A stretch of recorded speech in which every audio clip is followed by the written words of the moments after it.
Washington Grown is brought to you by the potato farmers of Washington. Learn why Washington is home to the world's most productive potato fields and farmers by visiting potatoes.com. Also brought to you by Northwest Farm Credit Services, supporting agriculture and rural communities with reliable, consistent credit and financial services today and tomorrow. And by the Washington Turfgrass Seed Commission, helping our farmers produce the highest quality turfgrass seed in the world. Hi everyone, I'm Christy Gordson and welcome to Washington Grown. Here in the Evergreen State, our farmers are working hard to raise and grow all kinds of food for you, whether it's potatoes or vegetables or even cows. And whether the cows are for beef or for dairy, if they are raised here in Washington, you can bet they were raised right. I'm visiting Curtis Cattle Company, where a father-daughter team are working together to produce some of the best beef in the world. Your beef doesn't come from the grocery store. Right. This is where your beef comes from. And I'm making the famous Tavern burger at Wooden City. Try to get that on there just kind of nice so it doesn't all topple over. Good luck with that. Then Tomas is taking a trip to Royal Dairy to learn how they're innovating and recycling waste products. They are the ultimate recycler. It's just amazing if you think about what a cow's doing when it's standing there or when it's sitting down chewing its cud. All this and more today on Washington Grown.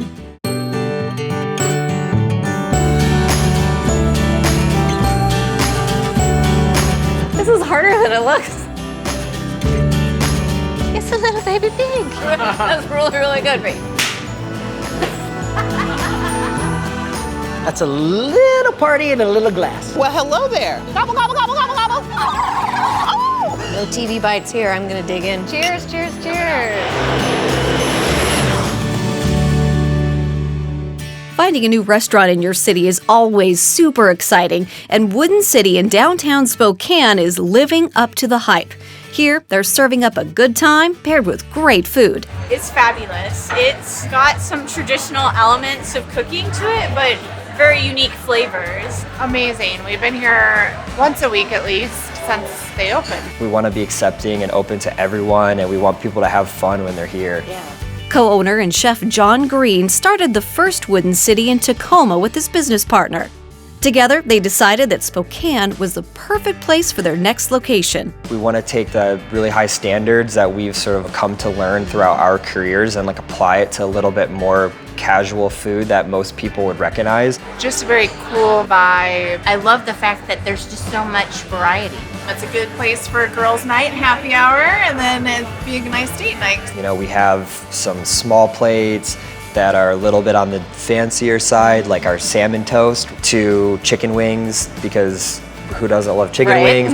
So it's kind of like a nice mix of a lot of different things, and you know, I think people would really like the fact that they can come here and celebrate a special occasion, but they can also come here and have some beers and wings and just hang out. Don't miss later in the show when Chef John and I make Wooden City's famous Tavern burger. You mentioned it's not going to be super messy, but It's gonna be pretty messy.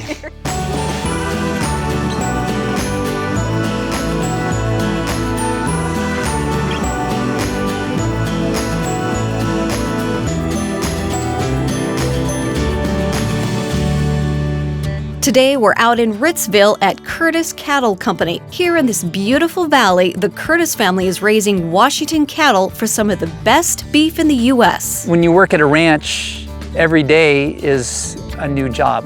You know, it's never the same thing twice. Miles Curtis used to be a commodities trader in Portland before moving here to start ranching. Today, he uses his skill with numbers to run the farm. Typically, we carry about 600, 700 at the home ranch. How many total? Never enough. If I could have 2 more, I could almost make a living. It takes a lot of work to produce a pound of beef. We're trying to make our beef akin to the wine industry because there are different nuances in beef. People have said our beef is sweet, which I've never thought beef being sweet, but we should have a beef and wine tasting We should.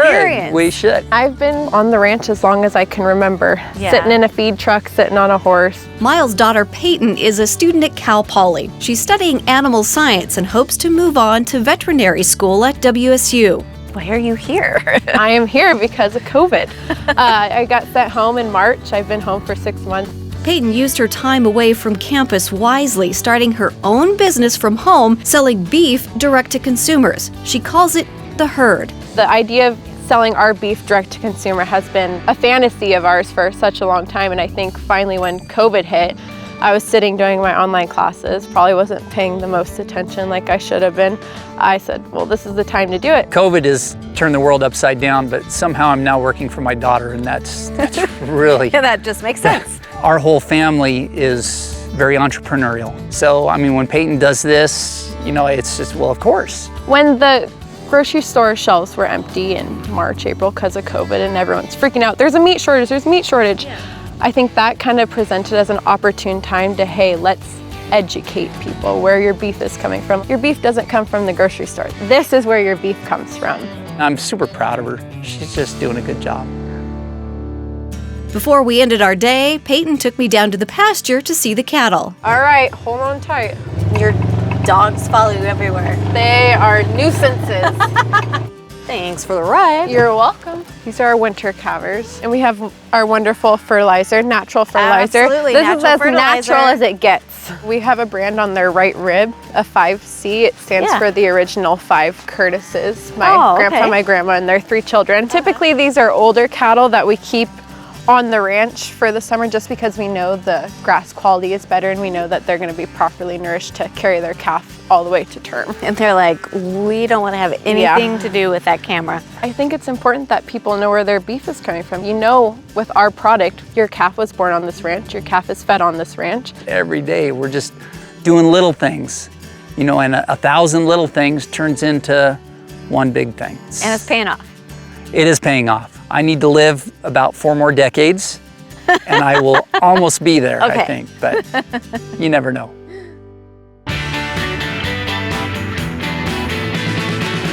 Hey, let's go. You know, over the years, I've been really lucky to visit a lot of cool food trucks and eat a lot of good food. But until this year, I've never actually visited a food Jeep. Restaurateur Maximilian Petty and his wife run a restaurant called Eden Hill, but they wanted something a little bit more accessible for families. That's when they started Eden Hill Provisions, including that cute little milkshake Jeep. Why a Jeep? I mean, we always wanted a food truck, so she found this cute little Jeep. We, on a whim, just went, picked it up. It died on the way back. It's been getting love and care and paint ever since. The key to those delicious milkshakes? Fresh Washington milk. So I work with Dairy Gold, using all of their dairy products and a lot of our stuff just because they're local. I grew up here and their milk is delicious. And when presented with my favorite flavor, strawberry, there's no way I'm turning that down. That is delicious, man. Let's see what the people around Seattle think about this beauty. Do you like a good milkshake? Obviously! It has to be thin enough to go through the straw, but not too thick that you can't sip through it. Washington has such great local produce that people come from all over to get our produce. If you just get it in your own backyard. Ooh, that's good. Luscious, chocolatey. Tastes like watching a Disney movie after dinner at home when I was a kid. Little bursts of fruits. Cold on a hot summer day. Oh yeah, I'd get this again. It's a great little dessert. How many hamburgers can be produced from just one cow? Find out after the break.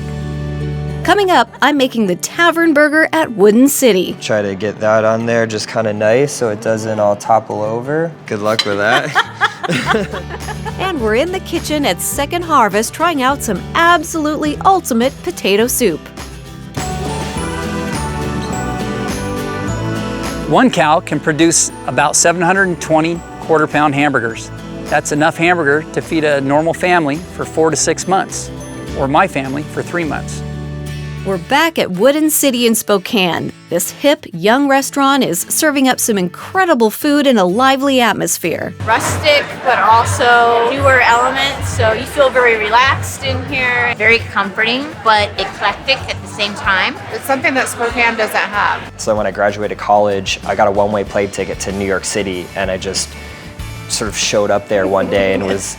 See what we can do. Co-owner John Green took a somewhat unusual path to get where he is today. Kind of like through a weird serendipitous event, I ended up getting in touch with a chef named Alex Ronochelli, who's like an Iron Chef and on the Food Network, and she kind of invited me into the kitchen for a night to just like see how I felt about it. I showed up for the next 4.5 months, every single day, worked for free. Wow. earned my spot on a station and learned a lot there. From there, just kept moving and exploring. And that's quite the story. That's really cool. There's a much longer version of that story too.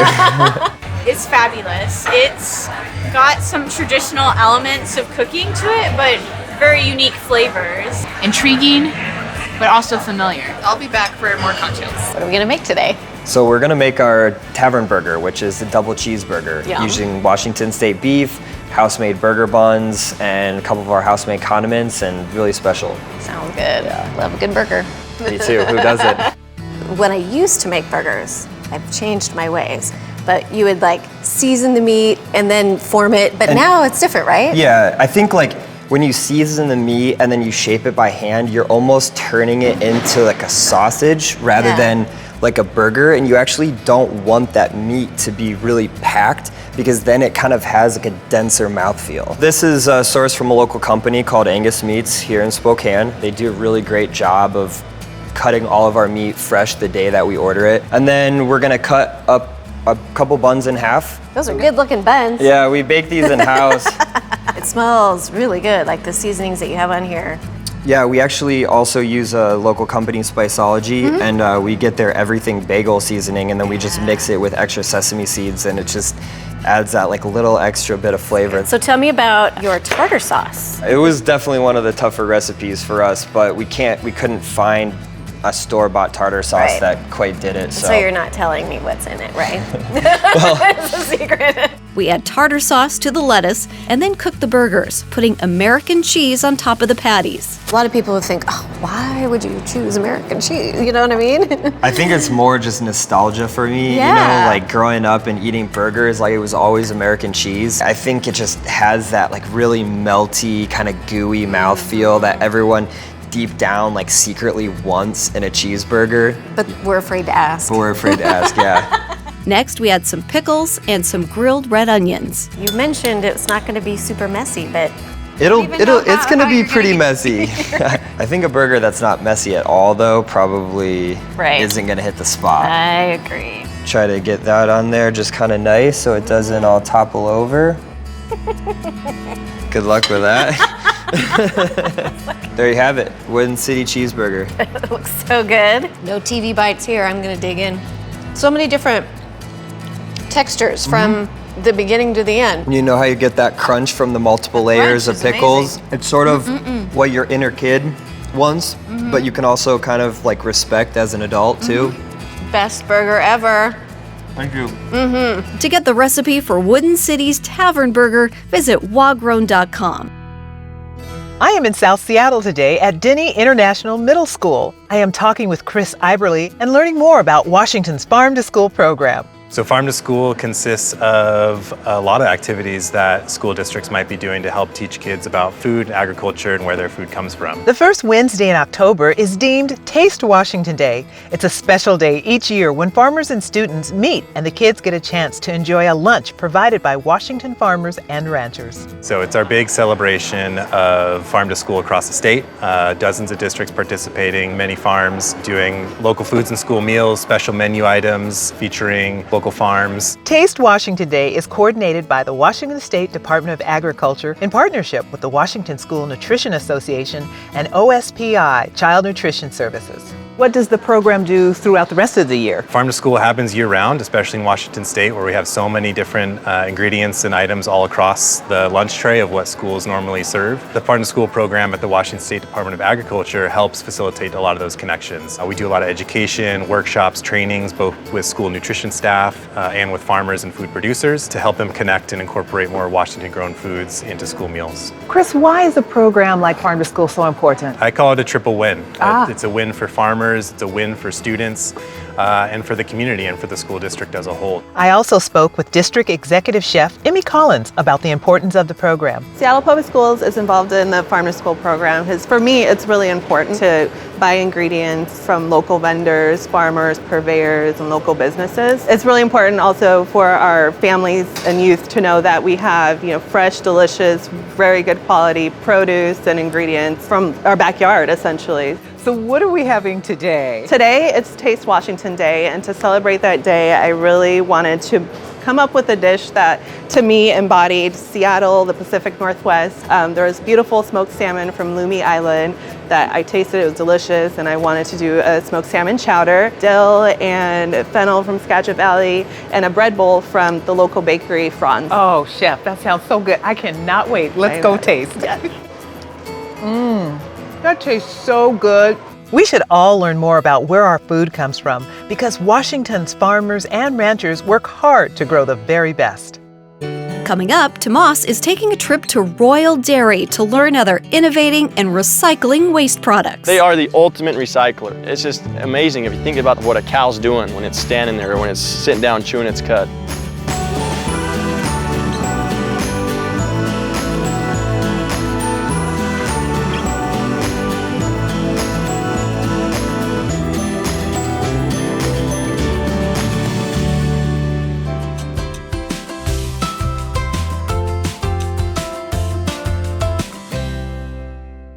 Hi there, I'm in my own backyard and I'm showing off my compost pile.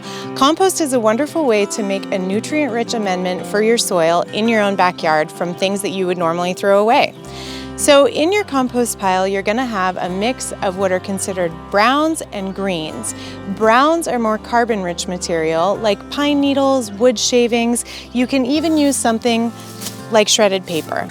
Now greens are going to be your kitchen scraps. So you can use coffee grounds, eggshells, you can use fruit scraps and veggie scraps, and those can all go into your compost pile. What you can't have in your compost pile are weeds, any kind of animal waste that's from a meat-eating animal like a dog or a cat. You can't put in any animal waste such as, leftover meat or bones or any kind of dairy products. So a good rule of thumb is to just keep your compost pile vegan. Now you want your compost pile to be wet but not wringing wet. So you want it to feel about like a wrung out sponge. Compost will break down as fast as you turn it. So if you don't want to turn your compost pile, if you want it to be passive, you can have it just kind of set it and forget it for as long as you'd like. Now if you want compost that's ready faster, turn it more often. So this pile could be done in about 2 weeks. Compost can be used as a top dressing in the garden, or you can stir it into your soil before planting. It's really quite nice and it helps hold water in the soil, but again, it also helps to add in nutrients to your soil. Compost is the best way to take kitchen scraps from your house and turn them into garden gold. Aside from the everyday maintenance that goes into farming, dairy farmers also have the unique challenge of dealing with the waste products cows produce. Today, I'm in Royal City talking with Austin Allred, owner of Royal Dairy. Together, he and his team have found a unique way of dealing with all that waste. This is really probably equivalent to like a city with a population of 50,000 people. That's how much waste as far as poop and pee we deal with. The solids you compost, farmers like it, gardeners like it, everyone likes a little bit of compost. I think if you ask any dairy farmer, our biggest headache and liability on our farms is the lagoon. And the lagoon is what we call the liquid containment area for our liquid green manure. water. The green water, that's right. It's kind of the origination of the smells on dairy. The green water is a pain in our butt. Austin worked with a company out of Chile called Biofiltro to develop a system to recycle waste. First, the waste drains into a pit. That pit is going to send it into slope screens. Slope screens are a real basic system. The solids are just going to stay on top of the screen and the water is going to go to the bottom. That effluent is then going to make its way into these sprinklers. While the solids get composted, the wastewater gets put through a sprinkler system and sprayed across pools full of wood chips and worms. Imagine these as 5-foot deep swimming pools. The bottom 1.5 feet is just rocks. Then the next 4 feet is wood chips. As the water comes out, it settles through the wood chips and the rocks, and that's the biofiltration that cleans it. It really is just like a duplication of what happens when water hits the earth. Tell me about the worms, because there's got to be millions and millions of them. There's millions and millions of worms. Well, if cows are the greatest creation, worms have got to be second or third. Because really, if you think about what their bodies are doing as they eat these nutrients coming out of the green water, they're converting it literally to the perfect soil amendment.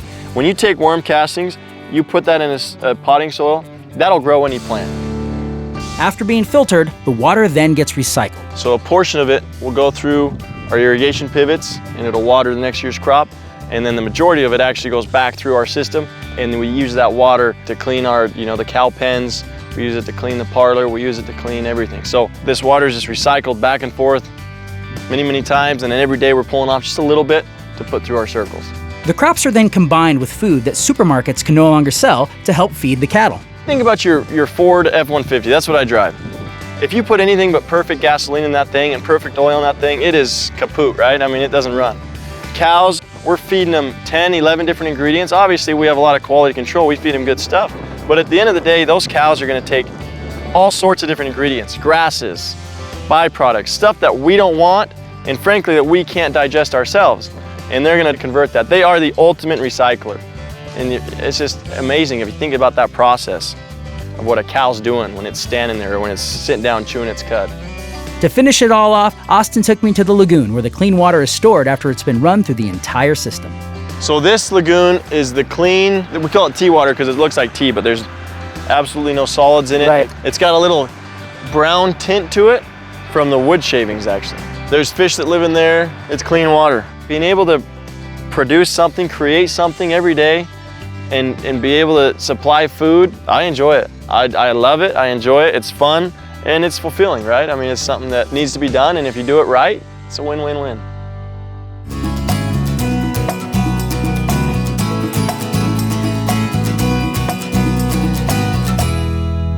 We are in the kitchen at Second Harvest Food Bank, ready to taste some recipes from allrecipes.com using Washington-grown ingredients. And we have Tomas, my partner in crime, my co-host, and we have Laurent here, restaurant owner, Fleur de Sel, and chef extraordinaire. Yes. Also, I don't know about very that. French, so we love to hear him talk. Really? Oh, Really? well. You have an accent. I don't have an accent. Is that how it works? Yes. Well, we're glad you're here. And this is the beef thank and you. dairy episode. And we got to give a shout out to, of course, our cattle ranchers, Washington Beef. They're doing a great job. Miles and his family and their huge cattle ranch. Yeah. Delicious, delicious stuff being raised and grown here in Washington. In this episode, we are talking about absolutely ultimate potato soup. Well, I'm a big fan of soup. I love to make soup. One of the classic soup in France is made with potato leek, parmentier. Oh. Yeah. Parmentier was actually a person in the 18th century who revolutionized the way we ate potatoes in Europe and made it really a base food in Europe in the 1800s. And it's thank to him that we have all those great potatoes now in our state of Washington too. So the ultimate potato soup, this was brought to us by Karina, and this is on allrecipes.com. And Karina says this takes a little bit of effort, but it is well worth it. So absolutely ultimate Well, we'll see. I cannot wait to potato taste this. soup. Let's see how we make it. Let's see. All right.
right soup. It just makes you feel good when you have a good smells soup. wonderful. It does.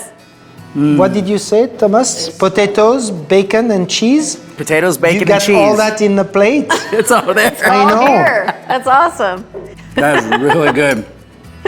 It's so good. I'm gonna keep eating. It's a meal on its own. You know, you have that for dinner, couple of bowls, little salad with it, glass of wine. You're set.